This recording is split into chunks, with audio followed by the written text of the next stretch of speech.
अंदर में विभिन्न प्रकार के अधिनियम पारित किए गए हैं। पर्यावरण संरक्षण अधिनियम आपका 1986 भारत में वर्ष 1986 में पारित हुआ तथा वह यह संपूर्ण भारत में लागू है। भारत में पर्यावरण संरक्षण अधिनियम 1986 को छाता विधान अर्थात अम्ब्रेला लेजिस्लेशन के नाम से भी हम लोग जानते हैं। वर्ष 1972 में स्टॉकहोम में आयोजित संयुक्त राष्ट्र के प्रथम मानव पर्यावरण सम्मेलन के निर्णयों को क्रियान्वित करने के उद्देश्य से भारत सरकार ने पर्यावरण संरक्षण अधिनियम 1986 पारित किया था। यह अधिनियम केंद्र सरकार को शक्ति देता है कि वह अधिनियम के उपबंधों के अंतर्गत पर्यावरण की गुणवत्ता में सुधार लाने तथा संरक्षण के लिए पर्यावरणीय प्रदूषकों के निवारण, नियंत्रण और उपशमन के उपाय करे। उल्लेखनीय है कि भोपाल गैस त्रासदी के बाद भारत सरकार ने संविधान के अनुच्छेद 253 के तहत पर्यावरण संरक्षण अधिनियम 1986 को पारित किया। इस अधिनियम ने पर्यावरण संरक्षण की दिशा में बनाए गए अन्य कानूनों में समन्वय बनाने व उन्हें मार्गदर्शन प्रदान करने में महत्वपूर्ण भूमिका निभाई है। जेनेटिक्स इंजीनियरिंग अनुमोदन समिति का गठन पर्यावरण संरक्षण अधिनियम 1986 के अधीन किया गया है।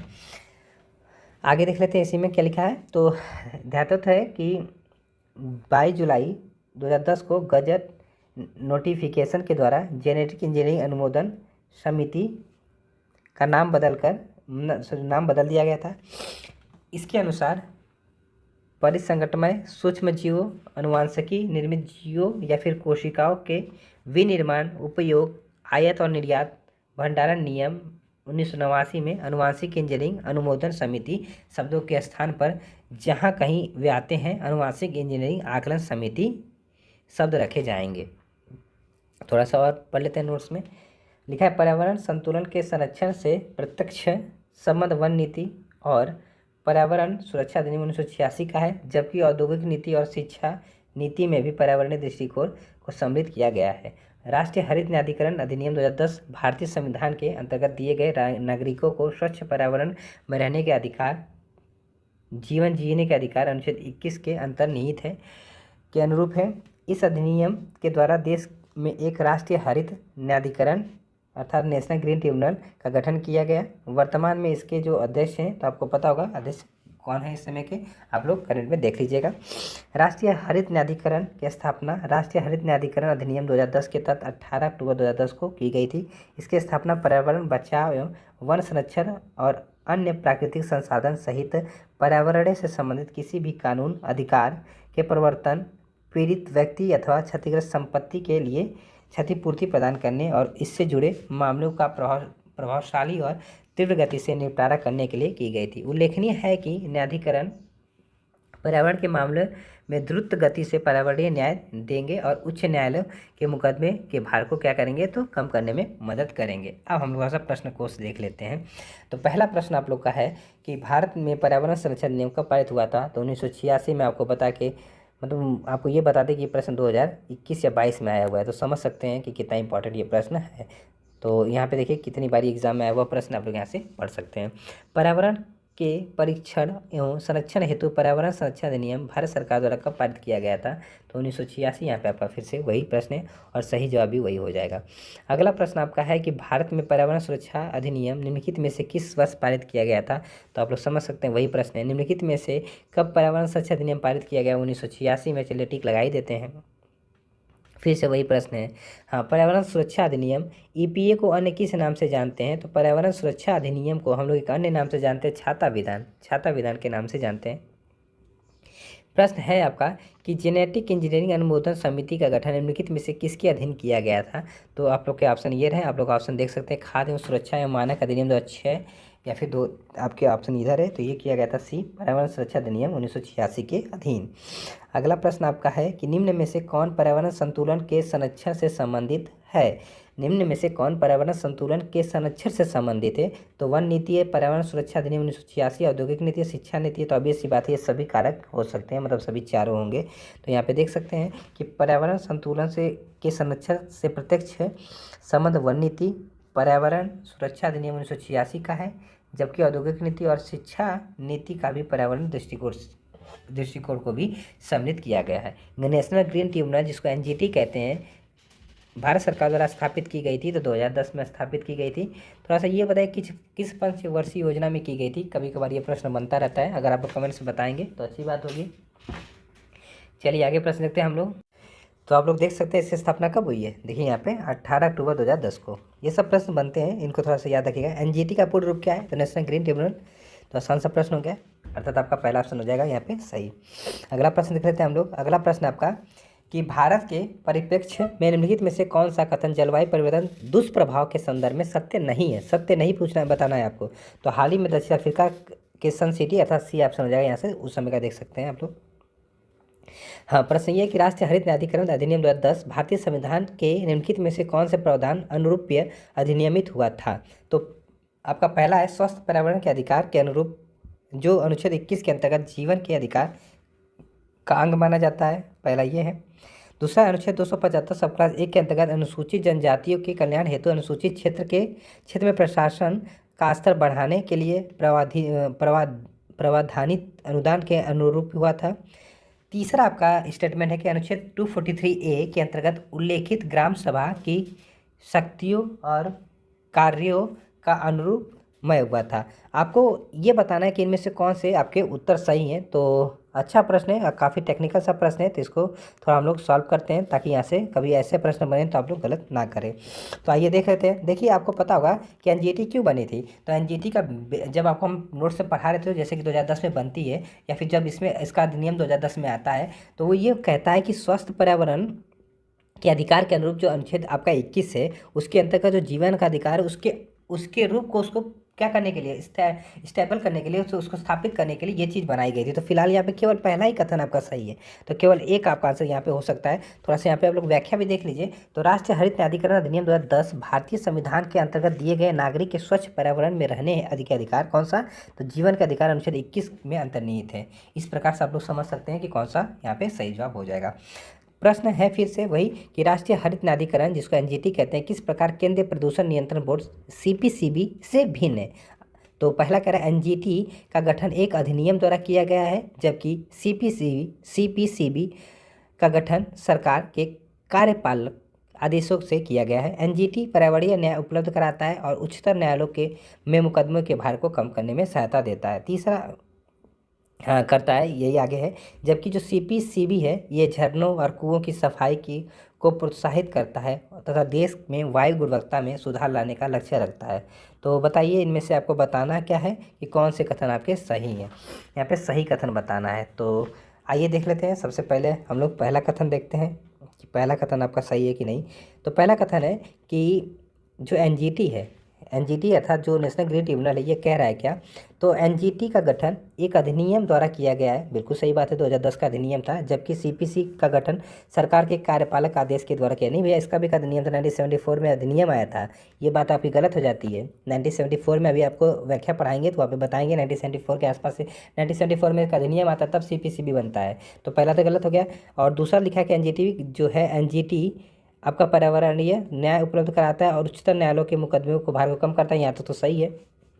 और जो आपका सीबीसी है, ये झरनों और कुओं की सफाई को प्रोत्साहित करता है तथा देश में वायु की गुणवत्ता को सुधार लाने, ये तो बिल्कुल सही कथन है। तो कहने का मतलब केवल 2 सही है, तो आपका बी आंसर हो जाएगा यहाँ से। आइए थोड़ा सा आपको यहाँ पे व्याख्या में हम बता देते हैं। तो व्याख्या में ये लिखा होगा, राष्ट्रीय हरित जो अधिकरण है, इसकी स्थापना 2010 में एक आपका अधिनियम आता है। जबकि जो आपका सीबी है, ये 1974 के तहत होता है। यहाँ से आप लोग देख सकते हैं, वही सब चीज़ें पढ़ी लिखी होंगी, आप लोग यहाँ से पढ़ लीजिएगा। अब हम लोग पर्यावरण परीक्षा उपयोगी तथ्य के बारे में थोड़ा सा पढ़ेंगे, क्योंकि कुछ तथ्य दिए होते हैं जहाँ से आपके प्रश्न बनते रहते हैं। तो ये नोट्स के माध्यम से दिया, तो नोट्स को हम लोग तेज़ी से पढ़ लेते हैं। तो सबसे पहले पर्यावरण से संबंधित महत्वपूर्ण तथ्य निम्नलिखित हैं। कौन कौन से देख लेते हैं। प्राकृतिक वनस्पति जलवायु का सही सूचकांक है। प्राकृतिक वनस्पति जलवायु का सही सूचकांक है तथा वातावरण में कार्बन डाइऑक्साइड की बढ़ती मात्रा से हो रहे जलवायु परिवर्तन से प्राकृतिक वनस्पति में भी परिवर्तन हो रहे हैं। तो यहाँ से समझ सकते हैं कुछ प्राकृतिक वनस्पति हैं वो जलवायु परिवर्तन के सही सूचकांक है, जैसे कि लाइकेन आपको पता ही होगा, और एल्गी मतलब कोरल हो गई, ये सब चीज़ें हैं। आगे इसमें लिखा है कि जल प्रिय पौधे, तो water loving plants are aquatic plants वे हैं जो जल में, जैसे वाटर लिली, दलदली भूमि में या तालाबों के किनारे पाए जाते हैं। जलवायु की आर्द्रता कम होने पर इनका क्षरण होने लगता है। मतलब जैसे जलवायु में क्या होता है, तो आर्द्रता की कमी होने लगती है, ये मरने लगते हैं। इको मार्क की बात कर लेते हैं। तो प्रमाण पत्र उन भारतीय उत्पादों को दिया जाता है जो पर्यावरण के प्रति मैत्रीपूर्ण हो, और ये प्रमाण पत्र ब्यूरो ऑफ इंडियन स्टैंडर्ड के द्वारा 1991 से दिया जा रहा है। अति नगरीकरण अति नगरीकरण और औद्योगिकरण, संतुलित विकास, पर्यावरण, पारिस्थितिकी तथा जैव विविधता के संरक्षण, इन तीनों के लिए हानिकारक हैं। जो अगर आप लोग नगरीकरण कर रहे हैं और औद्योगिकरण कर रहे हैं, तो ये किसके लिए, तो आपको बता दें, जो पर्यावरण एवं पारिस्थितिकी तंत्र है तथा जैव विविधता है, और या फिर संतुलित जो विकास है उसके लिए क्या है, तो हानिकारक है। आगे लिखा WM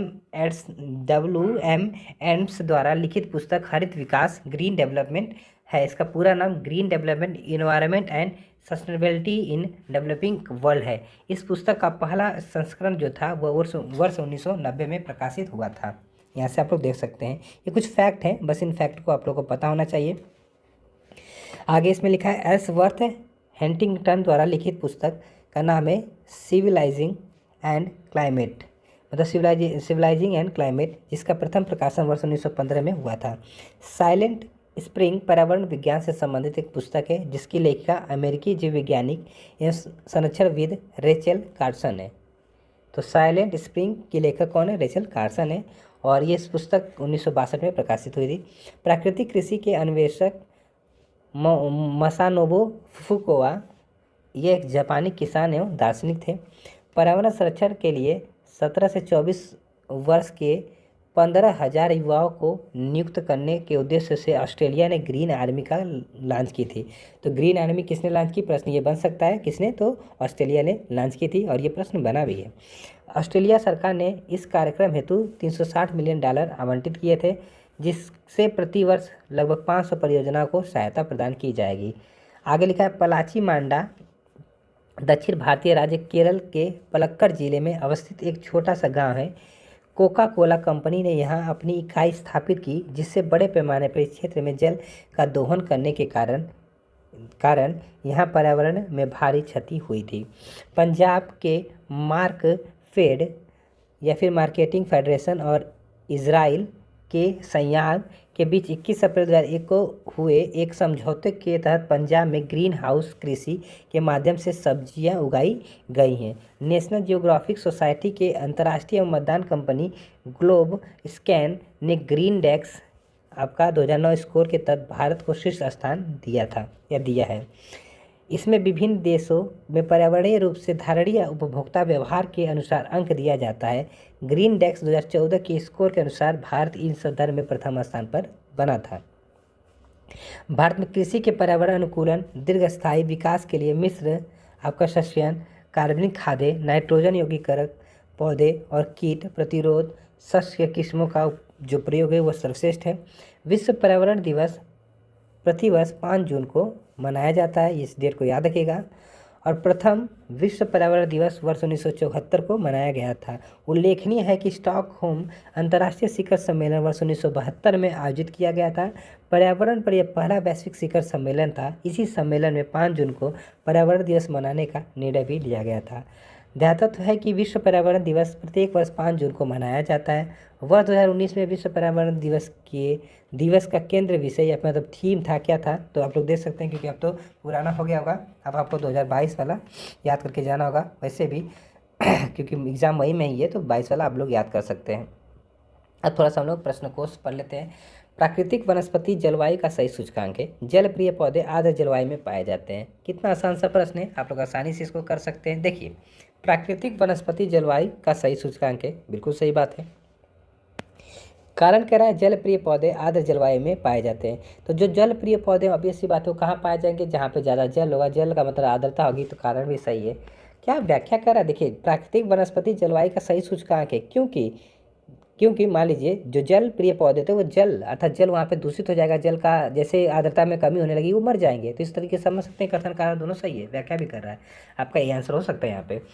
आगे कह रहा है कि इको मार्क उन भारतीय जो उत्पाद है उनको दिया जाता है जो कैसे होते हैं, जो पर्यावरण से कैसे होते हैं, तो मैत्रीपूर्ण होते हैं। और 1991 से ना 1991 से ये दिया जा रहा है, इस बात को याद रखिएगा।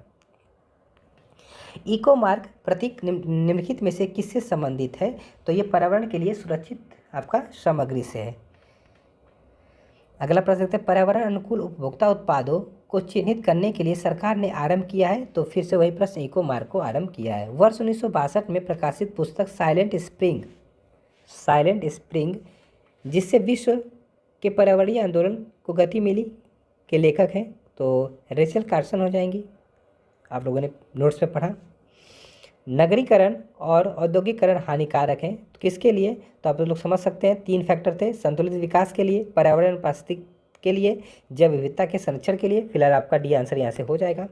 हरित विकास ग्रीन डेवलपमेंट के लेखक कौन है, तो हरित विकास के लेखक कौन हो जाएंगे, तो WM जो एडम्स है वो हो जाएंगे यहाँ पे। प्राकृतिक कृषि का अन्वेषक है तो प्राकृतिक कृषि के अन्वेषक जापान के, आप सबको पता होगा, एक क्या थे, तो दार्शनिक थे या फिर किसान थे कह सकते हैं, मासानोबु फुकुओका। मतलब आपका यहाँ पे ए आंसर हो जाएगा। अगला प्रश्न है, पर्यावरण संरक्षण के लिए ग्रीन आर्मी किसने प्रारंभ की थी। देखिए मैंने कहा था ना प्रश्न बना था, तो ऑस्ट्रेलिया ने। यहाँ पे ऑस्ट्रेलिया आपका सही जवाब हो जाएगा। 20वीं सदी के 80 के दशक के मध्य विकास के नकारात्मक पक्षों पर विस्तार से चर्चा की गई है। निम्नलिखित में से कौन सा एक उनमें महत्वपूर्ण नहीं था, तो जो आपका राजनीतिक विकास है ये महत्वपूर्ण नहीं था। कह रहा पलाची मांडा जो पर्यावरण की अपार क्षति के कारण चर्चा में था, ये अवस्थित है तो केरल में अवस्थित था, आपको पता ही होगा केरल में। तो यहाँ पे सी आंसर हो जाएगा। और यहाँ पे कोका कोला की फैक्ट्री लग गई थी जिससे क्या कि वहाँ की पानी के लेवल में काफ़ी कमी आ गई थी। ग्रीन वाश इंगित करता है, तो ये प्रश्न काफ़ी बार एग्जाम में आया हुआ है। फिलहाल तो यहाँ पे आप देख रहे हैं UPPCS में 2017 में ही, लेकिन कई बार आपके एग्जाम में आया हुआ प्रश्न है, तो इसलिए काफ़ी इंपॉर्टेंट प्रश्न हो जाता है। इसका मतलब होता है पर्यावरण संरक्षण का झूठा वादा करना। किसका मतलब, ग्रीन वाश का मतलब होता है। भारत के निम्नलिखित राज्यों में से किसने हाल ही में हरित गृह कृषि ग्रीन हाउस फार्मिंग प्रारंभ की है, तो ये पंजाब ने प्रारंभ की थी। नोट्स में आप लोगों ने अच्छे से पढ़ा था इसको।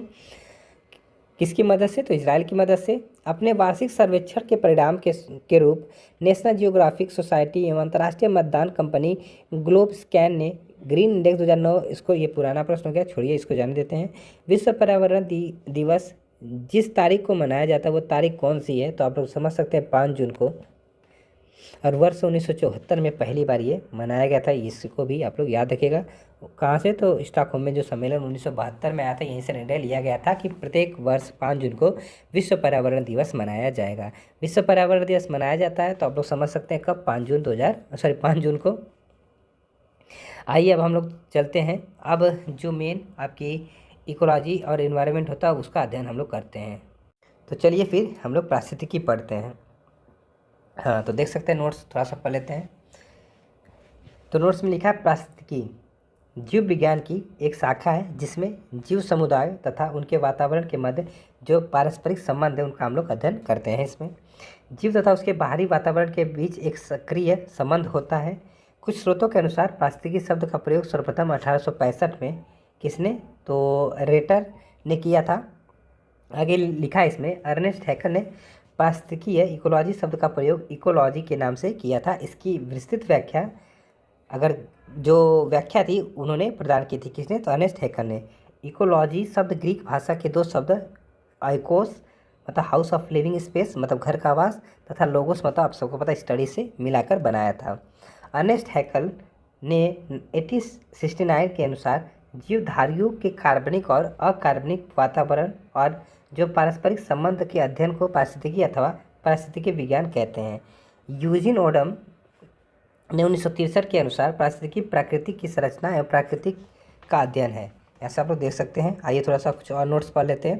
तो यहाँ पर लिखा है कि वर्तमान समय में पारिस्थितिकी को व्यापक आयाम प्रदान कर दिया गया है। अब पारिस्थितिकी के अंतर्गत जंतु, वनस्पति, जलवायु नहीं वरन मानव समाज एवं उसके भौतिक पर्यावरण की क्रियाविधि का भी अध्ययन किया जाता है। वर्ष 1935 में एजी टांसले द्वारा सर्वप्रथम पारिस्थितिकी तंत्र की संकल्पना प्रस्तावित की गई थी। एजी टांसले के अनुसार पारिस्थितिकी तंत्र भौतिक तंत्रों का एक विशेष प्रकार होता है जिसकी रचना अजैविक और जैविक घटकों में जो अजैविक और जैविक घटक उनसे होती है।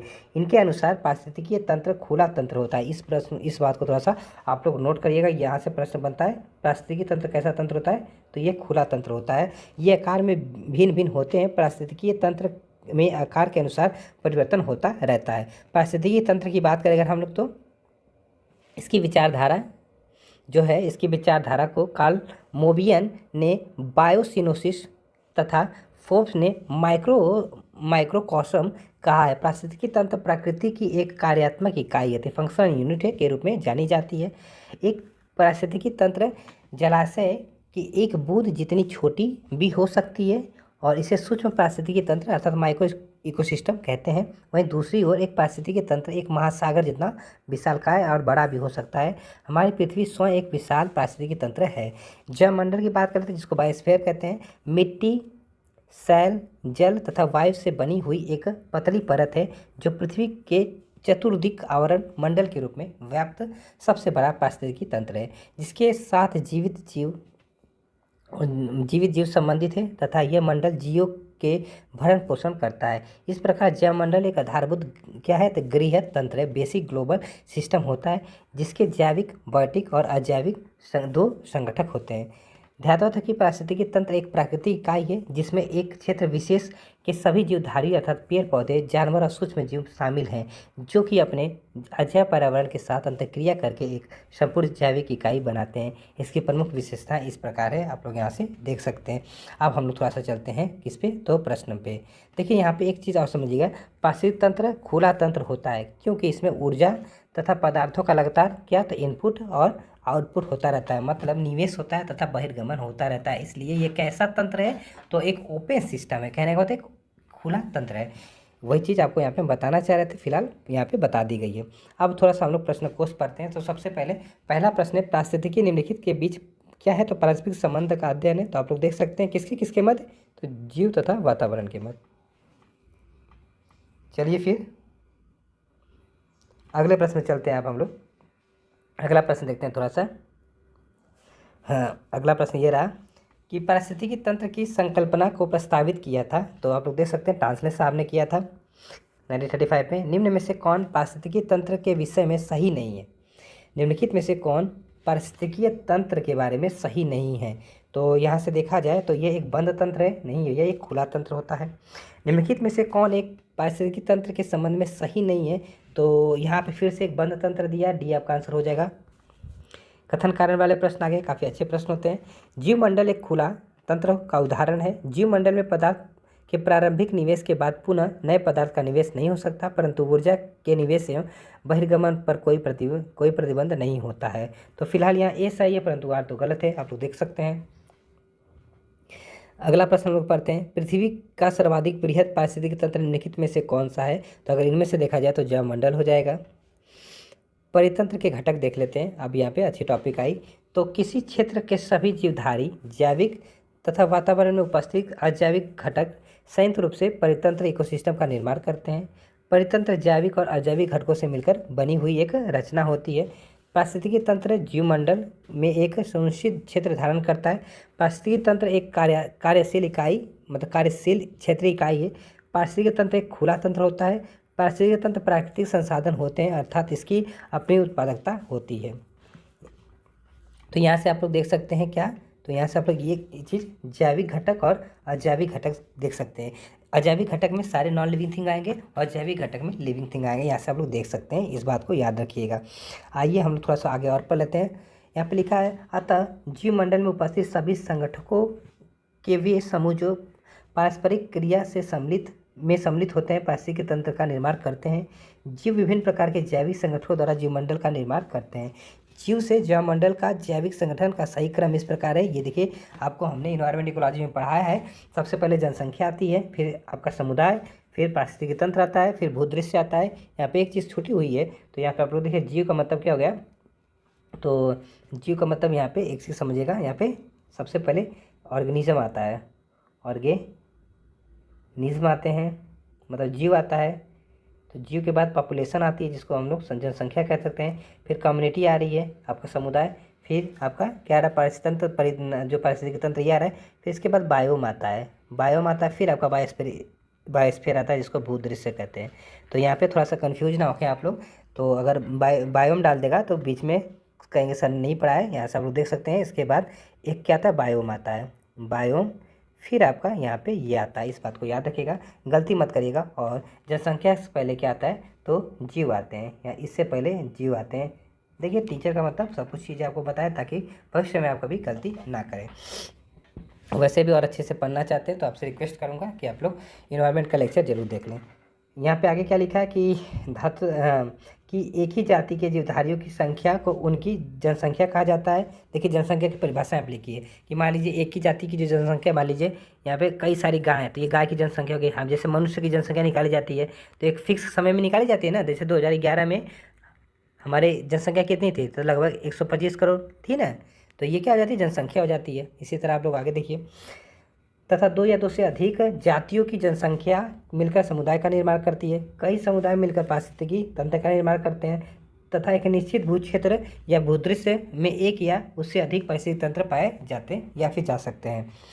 पारिस्थितिकी तंत्र के घटक देख लेते हैं। तो पारिस्थितिकी तंत्र के अंतर्गत जैविक संगठन को दो प्रमुख भागों में विभाजित किया जाता है। एक स्वपोषित संगठक होते हैं, एक परपोषित संगठक होते हैं। स्वपोषित संगठक मतलब जिसको ऑटोट्रॉफिक कहते हैं, वे होते हैं जो प्रकाश संश्लेषण अथवा रसायन संश्लेषण के द्वारा अपना भोजन क्या है तो स्वयं बनाते हैं।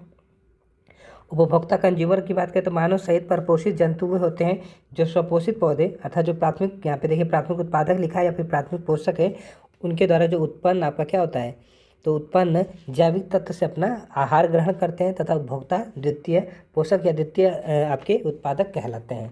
वियोजक की बात कर लेते हैं जिसको डिकम्पोजर कहते हैं। डिकम्पोजर क्या होते हैं तो इनको हम लोग आप घटक वे सूक्ष्म होते हैं जो मृत पौधे, जंतु और अन्य जैविक पदार्थों को सड़ा गलाकर वियोजित करते हैं। इसी प्रक्रिया के दौरान वे अपना आहार ग्रहण करते हैं और जैविक तत्वों का पुनर्व्यवस्था करते हैं। और आपको बता दें कि डिकम्पोजर में कभी भी आप लोग वायरस मत मारिएगा। एक बार यूपीएससी ने पूछा था तो काफ़ी बच्चे इस पर कन्फ्यूज हुए थे। कई बार मैं ये चीज़ आपको बताता रहता हूँ, तो वायरस डिकम्पोजर की कैटेगरी में नहीं आता है।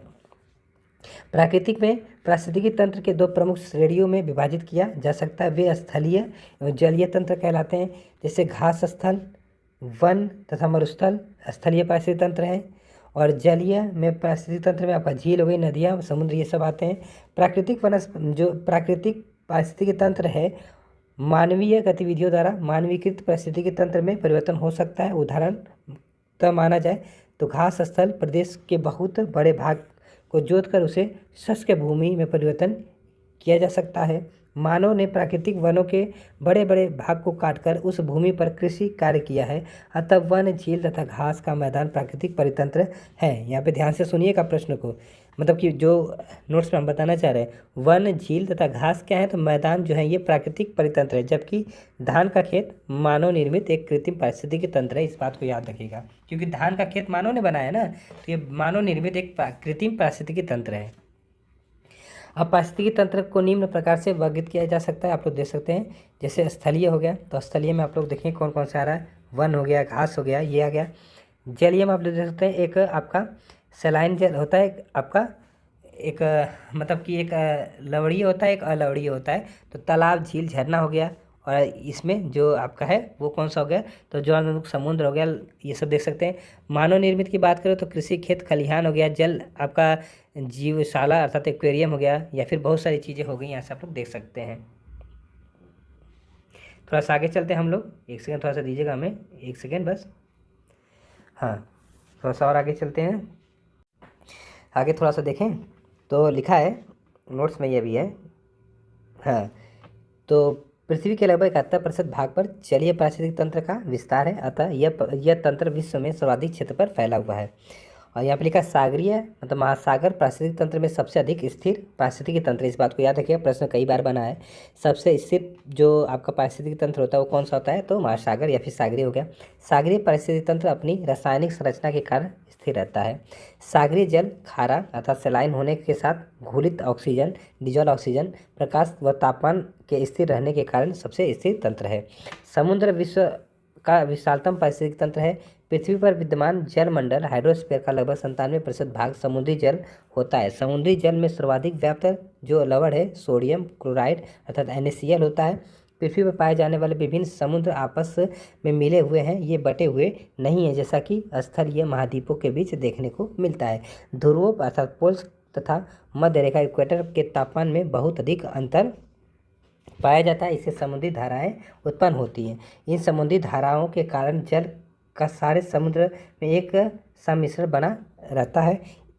इस कारण तापमान का जो स्तर है जैसे कि झीलों में होता है नहीं हो पाता है, और जल में ऑक्सीजन की कमी भी नहीं हो पाती है। समुद्र में ज्वार भाटे आते हैं जिससे जल स्तर बदलता रहता है। समुद्री पारिस्थितिकी तंत्र जो है वो अस्तरतरण अर्थात स्ट्रेटिफिकेशन पाया जाता है, जो इस प्रकार है। आप लोग देख सकते हैं ये आपका जो है जैसे कि जो प्रकाशीय क्षेत्र हो गया आपका, फोटिक जोन, और आपका जो नैरेटिक जोन होता है, ये सब चीज़ें आप लोग यहाँ पे देख सकते हैं। फिलहाल हम लोग चलते हैं प्रश्न पे। तो पहला प्रश्न है कि जहाँ जीव रहता है उस सटीक जगह को हम लोग क्या कहते हैं? तो जहाँ जीव रहता है उस सटीक जगह को तो हम लोग हैबिटाट कहते हैं। क्या कहते हैं? आवास कहते हैं। लेकिन अगर हम लोग इसमें से देखा जाए तो निकेत भी हो सकता है। तो इस तरीके से यहाँ पे दो आंसर होना चाहिए। तो आइए तो इसे व्याख्या देख लेते हैं कि किसी प्रजाति विशेष के पौधे या जीवों के अनन्य जीवधारियों के रहने की जगह क्या होती है? आवास होती है। जब कोई पादप या जंतु समुदाय किसी बृहद भौगोलिक क्षेत्र में निवास करता है तो उसे बायोम भी कहते हैं। उदाहरण के लिए वन। तो फिलहाल यहाँ पे इसको आपको समझा देते हैं। जो प्रश्न है कि जहाँ जीव रहते हैं तो वो तो हैबिटाट होगा, लेकिन बायोम में भी रहते हैं। यहाँ पे जो निकेत में बता रहा था, निकेत स्ट्रक्चर इसकी फंक्शनल यूनिट होती है, कार्यात्मक इकाई होती है, फंक्शनल यूनिट होती है। तो यहाँ पे इसको थोड़ा सा हटाइएगा। फिलहाल यहाँ पे देखा जाए तो सही आंसर आपका आवास होगा। वैसे ई दिया है तो बीपीएससी में ई पे ज़्यादा चांसेस है, ई आप मान सकते हैं, ई सही होगा। वैसे हम लोग में यहाँ पे आवास होता है। निम्नलिखित में से कौन सा एक परितंत्र इकोसिस्टम शब्द सत्कृष्ट वर्णन करता है? मतलब यहाँ पे ये बताना आपको कि परितंत्र या फिर इकोसिस्टम की सबसे अच्छी व्याख्या कौन कर रहा है इनमें से। तो आप लोग देख सकते हैं, अगर देखा जाए एक और ऑप्शन होगा उनमें से देखा जाए तो यहाँ पे देखिए जो सी ऑप्शन है, जीवो ऑर्गेनिज्म का समुदाय और साथ ही पर्यावरण जिसमें वो रहते हैं। बिल्कुल सही बात है, यही तो है। अब यहाँ पे आप लोग देख सकते हैं क्या लिखा था इस प्रश्न को, यहाँ से देखिए। अधोलिखित में से कौन सा जीव जैवमंडल तक जैविक संगठन का सही क्रम है?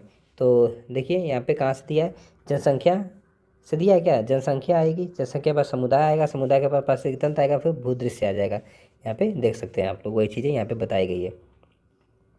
निम्नलिखित में से कौन सा एक कृत्रिम परितंत्र है? कृत्रिम परितंत्र मतलब जो मानव द्वारा बनाया गया हो। तो यहाँ पे देखें तो खेत हो जाएगा, खेत हो जाएगा, मानव द्वारा बनाया गया क्या? तो कृत्रिम परितंत्र। अगला प्रश्न देखते हैं। अगला प्रश्न क्या कह रहा है कि इकोसिस्टम के संबंध में निम्न में से क्या सत्य है? तो यहाँ पे जो सी है कि उत्पादक प्राथमिक उपभोक्ता से अधिक हैं, ये बात बिल्कुल सही है। आप भी बताइए, उत्पादक जो है प्राथमिक उपभोक्ता से अधिक नहीं है? इतने सारे पेड़ पौधे हैं तो ऑब्वियस सी बात है उत्पादक प्राथमिक उपभोक्ता से अधिक है। कथन और कारण है, कह रहा है कि पारिस्थितिकी तंत्र में विविध अवयव आपस में एक दूसरे पर निर्भर नहीं है, मानव क्रियाओं से वातावरण प्रभावित होता है। तो कूट की सहायता से दो कूट यहाँ पे दी गई हैं, दो कूट ऊपर दी गई होंगी। आप लोग देख सकते हैं कि कौन सा इसका सही जवाब हो जाएगा। तो आइए देखते हैं। तो कह रहा है कि पारिस्थितिकी तंत्र में विविध अवयव आपस में एक दूसरे पर निर्भर नहीं है। क्यों नहीं निर्भर भैया? आप ही बताइए क्यों नहीं निर्भर है। जैसे मान लीजिए एग्जाम्पल भी आपको बताएंगे। और कारण कह रहा है मानव क्रियाओं से वातावरण प्रभावित होता है, ये तो होता ही है। जैसे हम लोग पॉल्यूशन कर रहे हैं तो क्या वातावरण प्रभावित नहीं हो रहा? हो रहा है। तो आइए थोड़ी सी व्याख्या पढ़ लेते हैं हम लोग, ताकि और भी चीज़ें क्लियर हो जाएं। तो देखिए यहाँ पर लिखा क्या है कि एक पारिस्थितिकी तंत्र के विविध अवयव आपस में एक दूसरे पर क्या होता है? निर्भर करते हैं। परितंत्र जो जैविक अजैविक घटकों से मिलकर ही बना हुआ है। तो इस तरीके से आप लोग देख सकते हैं पहला जो कथन था क्यों कारण किस कारण गलत हो रहा है। और अगर हम लोग देखें तो वो तो आपको बता दिया कारण किस कारण सही था। निम्नलिखित में से कौन कृत्रिम पारिस्थितिकी तंत्र है? तो फिर से वही प्रश्न है। तो आप लोग देख सकते हैं धान का खेत हो जाएगा। निम्नलिखित में से कौन सा एक पारिस्थितिकी तंत्र पृथ्वी के सर्वाधिक क्षेत्र में फैला हुआ है? तो यहाँ से देखा जाए तो सामुद्रिक अर्थात महासागर वाला हो जाएगा। निम्नलिखित में से कौन सा एक विश्व का विशालतम पारिस्थितिकी तंत्र है? फिर से समुद्र हो जाएगा। सबसे अधिक स्थिर पारिस्थितिकी तंत्र कौन सा है? फिर से आपका महासागर वाला हो जाएगा।